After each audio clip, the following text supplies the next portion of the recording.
So when you were a kid, do you remember anything that gave you a hint that you were going to go this way, the eye-body way?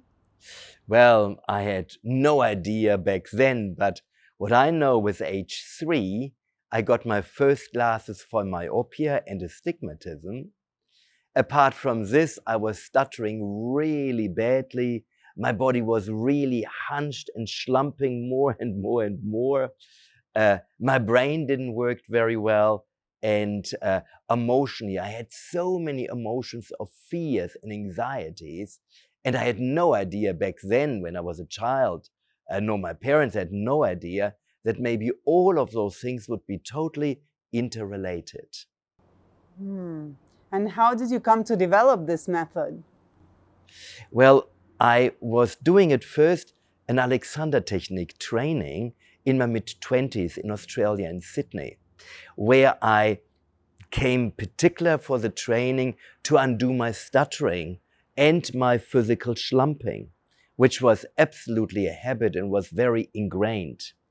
And with the Alexander technique work, I learned how to undo my diaphragm, my speech, my physical postural alignment.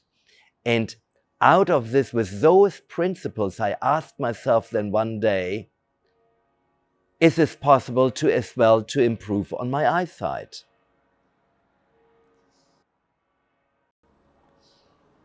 And how has the Alexander technique informed the work?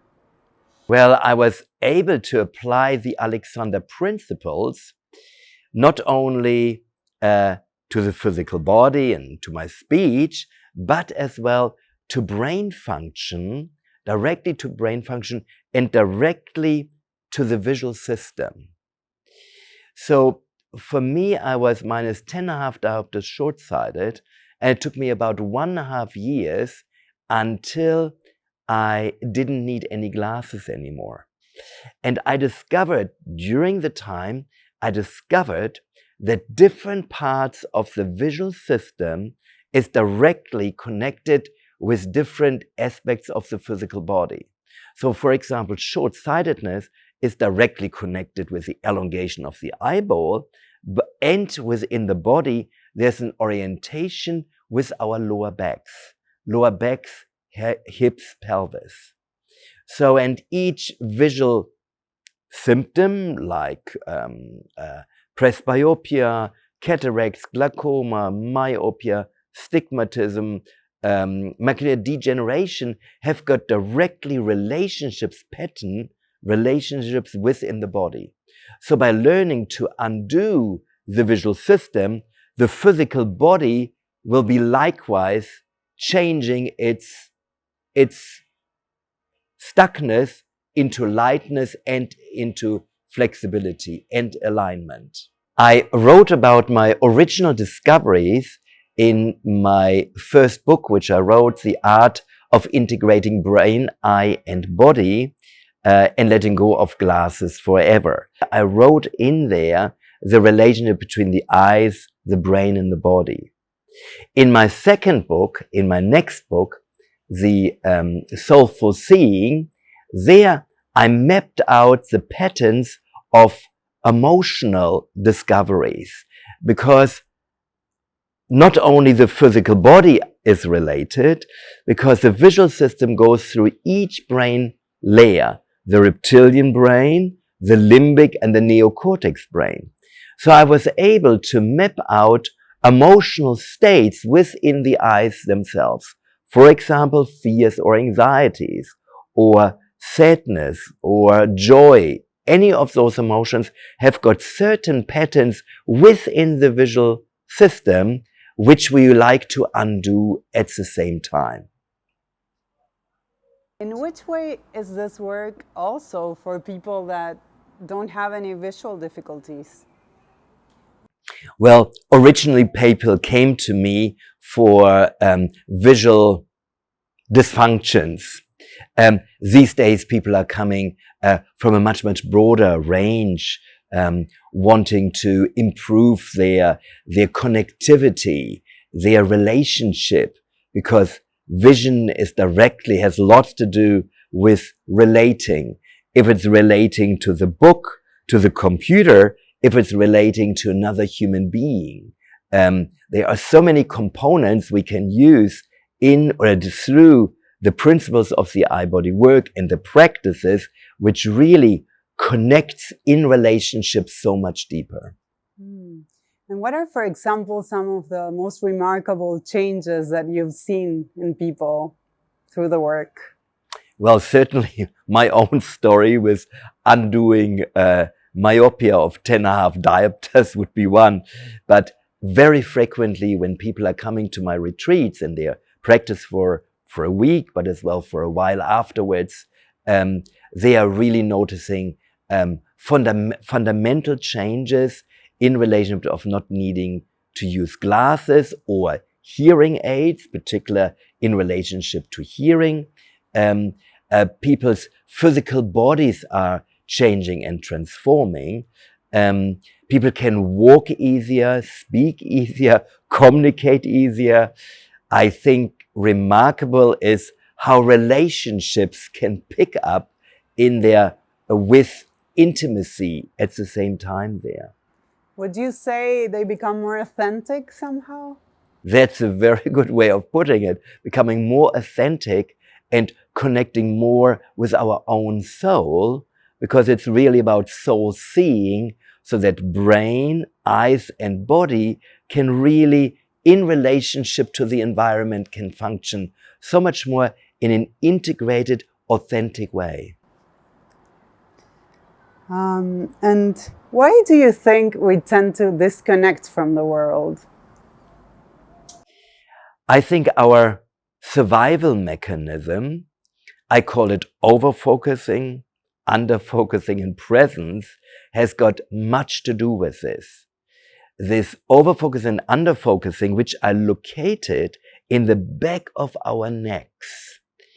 When I respond in a survival way of behaving, let's say, then I think I disconnect from myself and I disconnect from my environment.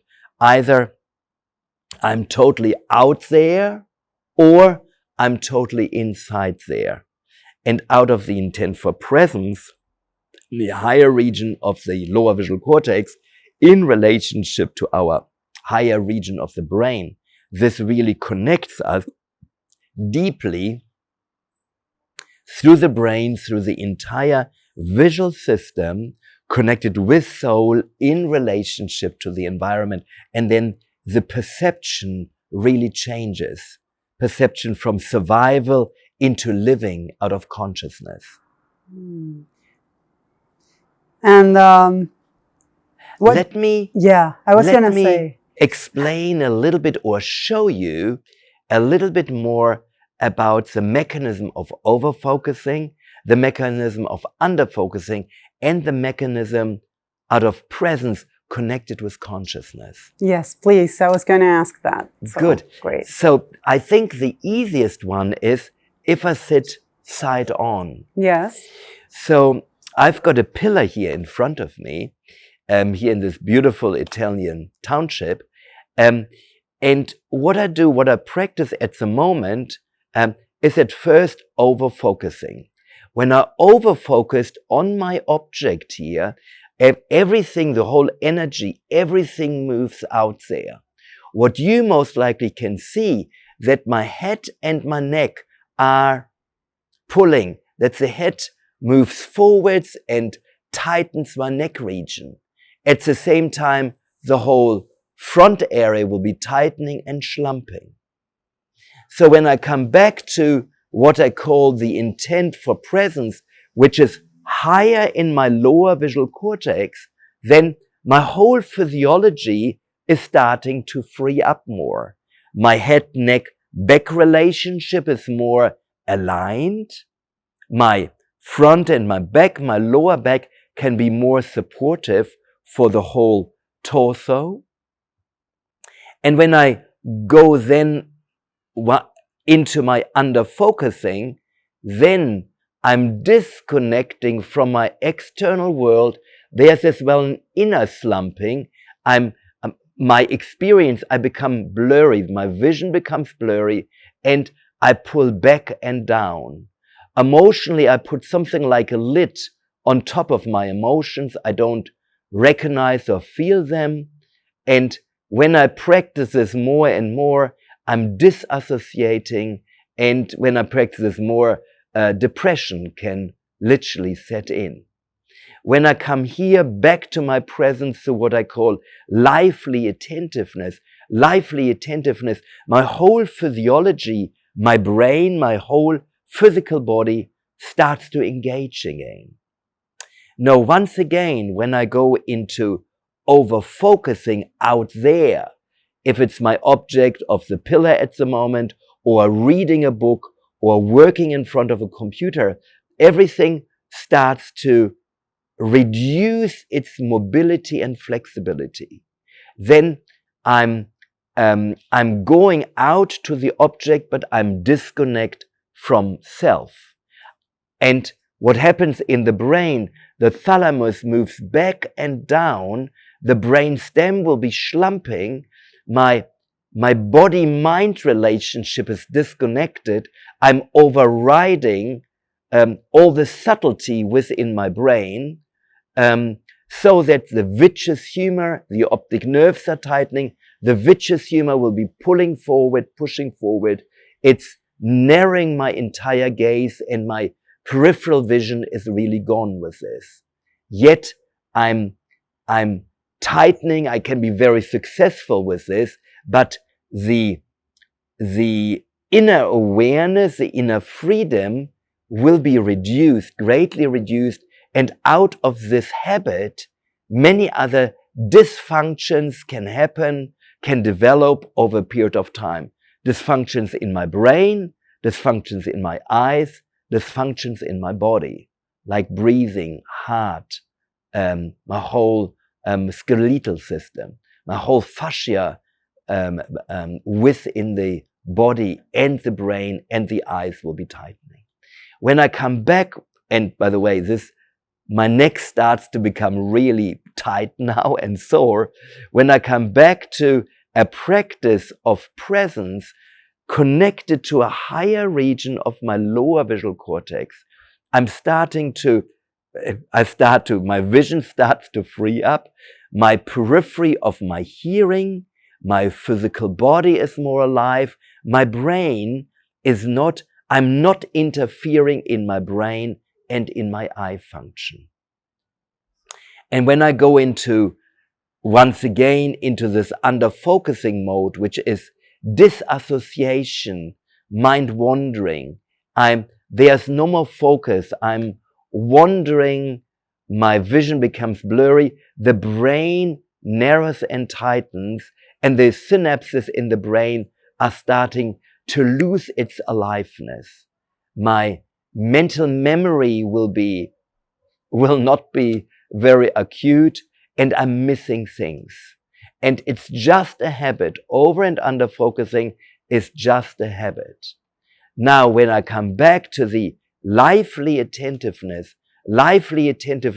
in a higher region of my lower visual cortex, the whole physiology, my brain, my synapses in the brain, and the synapses in my visual cortex, all the way back here, can be rejuvenated, can be used. So it's not my eyes which are seeing, but it's the processing happens all the way here in my brain. And so the light waves need to come all the way through the entire organ of perception, the eyes. It transforms through synapses, through the optic nerves, and the processing happens all the way back here. And this is half of the story, so to speak, of non-interference. When I'm able to take it up to a higher region of my visual cortex, then the whole visual system becomes alive through my envisaging. It becomes alive. My synapses in my brain, my cell structures in my eyes, they are starting to be rejuvenated so that light waves can come unhindered through the fluid and structures of my eyes and so that the visual cortex can once again be used for envisaging, be used for the visual processing.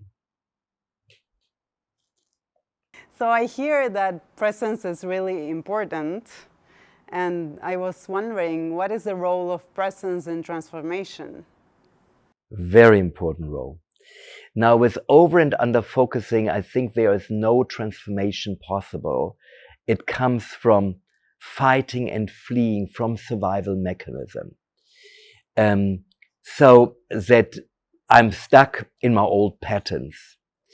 Out of the intent for presence now connected to consciousness, where we are including our etheric layer, our auric field. This helps to reorganize a pattern within ourselves so that there's an inner transformational process of two pictures coming into my lower visual cortex with a transformational process so that the vision comes from the upper visual cortex where we are creating one picture. But as well that our physical impulses are being transformed. Our old cell memories from 7 generations, which we are finding in the body, in the brain, in the visual system. Let's say my parental, my generational, my DNA impulses, which are as well in the visual system.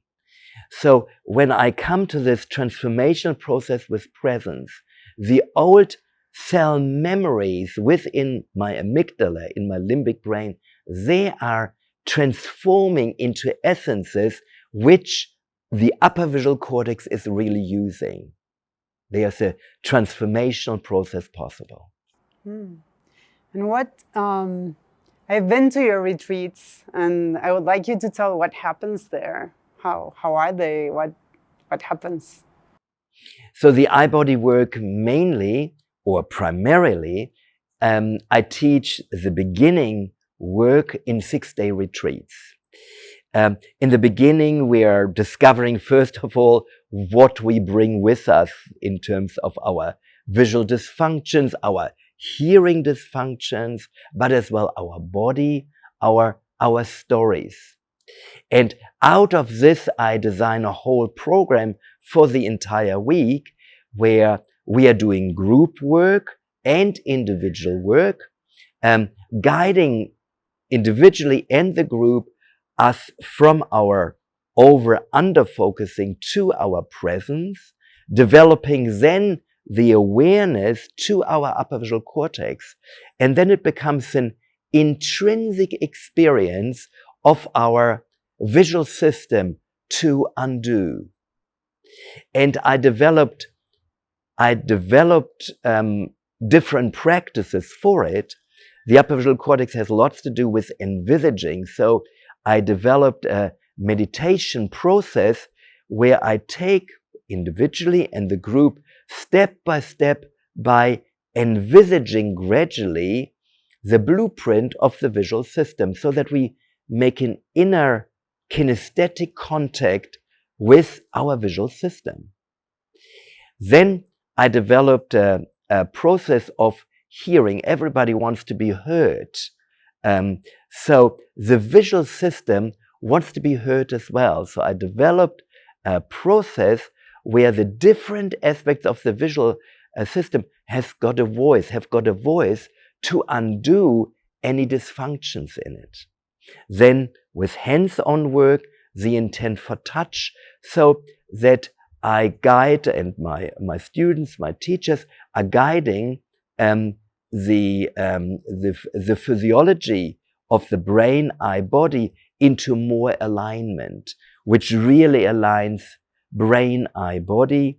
And I use the intent for movement, particular doing movement practices, which allowing the fascia membranes between the thalamus deep in the eyes, deep in the brain, the fascia within the hearing, around the cerebral spinal fluid, and the fascia movements all the way through the optic nerves, or through the eyes, and all the way to the corneas to really undo, so that they can slide and glide.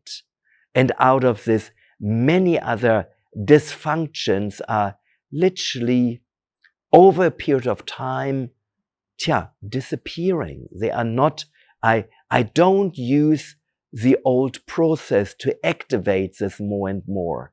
I use a new practice, and with a new practice, brain, eye, body, and the environment will reconnect again, reorganize. There is also a quality of playfulness in your retreats. And I was wondering, were you always that playful? No, certainly not. As you can hear, I've got a German upbringing, and I'm a Virgo, and I was with -10 diopters. There's lots of contractedness there. So, and there was not very much fun. So out of freeing the visual system, there's more authentic beingness, there's more joy, fun, and really deep experience at the same time. And I like to add something, the thing with glasses. So many people are coming to me these days with glasses, and there's an innate sense that glasses is not really something which connects us with our real authenticity there. So glasses are cut always in such a way that the maximum light will come to the macula for the lower visual cortex to pick up clear-sightedness. And yes, it works. From a survival point of view, it works. Yet, the macula and the lower visual cortex makes up only about 5% of the visual system on each side. The whole rest, beyond this, the other 90% are not really being used. And with glasses, we are compromising. We are in a straitjacket there.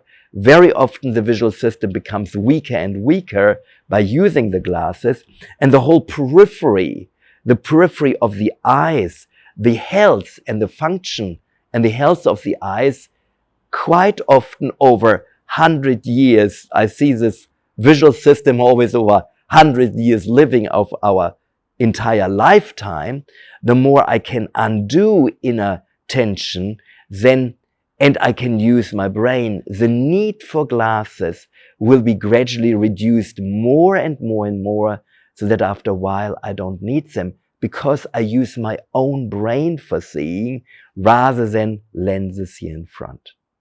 That's great.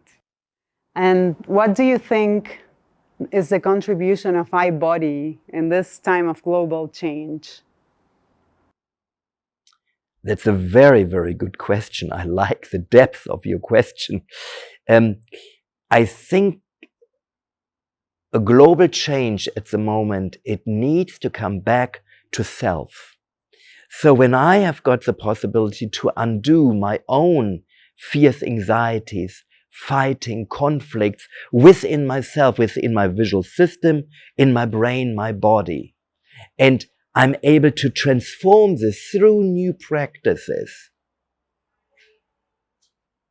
then I come to new soul qualities where I connect my soul through the visual system. And so then the mirror neurons, which are reflecting what's happening in me, will be reflecting as well my environment through the visual system, through perception. And when I'm able to undo my own perception into soul perception, into my authentic self perception, then this will have got a ripple effect on my environment, in my family, in my relationship with partner and children, in my relationship with my business partners, in relationship to my reading and computing, and in my vision and with my vision with the world. in relationship to social, emotional, social, political, and world experiences there. With the intent for betterment of human relationships. That's great. Well, thank you very much. I don't know, would you like to add something that I didn't ask you? What comes to mind, many people nowadays as well come to me with cataracts, with glaucoma. That's very often the case. And macular degeneration. And it's a pattern where we got into it. And we can really undo this, which is very important. The glaucoma, for example, it's a pressure already in the brain. And so we would like to have more blood flow running so that the back of the retina, the optic nerve, can function better, that the ciliary folds, the canal of Schlemm can open more so that there's much, much more flow. And I like to mention, even when we had an operation, LASIK surgery, or a transplant, corneal transplant, or in relationship to a cataract change there, I see the eye-body work in such a way more for physiotherapy for the visual system, and then learning again, as if we would, for example, need a new hip, we get a new hip, we go to physiotherapy so that we learn how to integrate this new hip in our day-to-day living, in sitting and standing and walking. So I would see the eye-body work there for not only preventing things, but how it can be like physiotherapy for the visual system, that the operation can be included, that, for example, a new plastic lens can be included in the entirety in relationship to the brain, in relationship to the whole environment of the lens.